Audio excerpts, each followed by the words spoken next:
কেন এমন হচ্ছে? কেন পাকিস্তান বারবার মৃত্যুর মিছিল দেখছে, অথচ দায় অন্যদের? বর্ষা মৌসুম মাত্র শুরু, অথচ ভয়াবহ বন্যায় প্রাণ গেছে অন্তত ৩২ জনের। ভেসে গেছে ঘর, জমি, স্বপ্ন। জলবায়ু পরিবর্তনের সবচেয়ে কম দায় থাকলেও ক্ষতির ভাগ পাচ্ছে সবচেয়ে বেশি। এটাকেই পাকিস্তানের জলবায়ু মন্ত্রী বলছেন ন্যায় বিচারের সংকট। বিশ্বে কার্বন নিঃসরণের মাত্র 0.৫% জন্য দায়ী পাকিস্তান, অথচ জলবায়ুর চরম রোষ এসে পড়ছে এখানেই। হিমবাহ গলছে, পানির স্তর অস্বাভাবিকভাবে বাড়ছে, আর প্রতিবারের মতো এবারও শুরু হয়েছে ভয়াবহ প্লাবন। ২০২২ সালের ভয়ঙ্কর বন্যায় দেশটির ১/৩ ডুবে গিয়েছিল, প্রাণ হারিয়েছিল প্রায় ১৭০০ জন, আর ক্ষতি হয়েছিল প্রায় $৩০ বিলিয়ন মতো। সেই ঘটনার ক্ষত এখনও শুকায়নি। এরই মধ্যে আবার নতুন দুর্যোগ, অথচ আন্তর্জাতিক প্রতিশ্রুতি থেমে আছে সভাকক্ষে, আর সহায়তা থেমে গেছে টেবিলেই।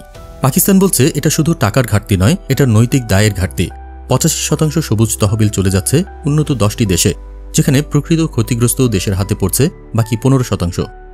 অথচ দুর্যোগ, মৃত্যু, দুর্ভোগ সবকিছু বেশি হচ্ছে এখানেই। হিমবাহ গলে গিয়ে ধ্বংস করছে সভ্যতা, কৃষি, জীবন ও ভবিষ্যৎ। বন্যার পাশাপাশি দেখা দিচ্ছে পানির সংকট, স্বাস্থ্য ঝুঁকি, শিশু ও বৃদ্ধদের মৃত্যু। এই প্রশ্নটা থেকেই যায়, এটা কি শুধু আবহাওয়া নাকি বৈশ্বিক অবিচারের নতুন চেহারা? আপনারা দেখছিলেন প্রতিদিন সকাল।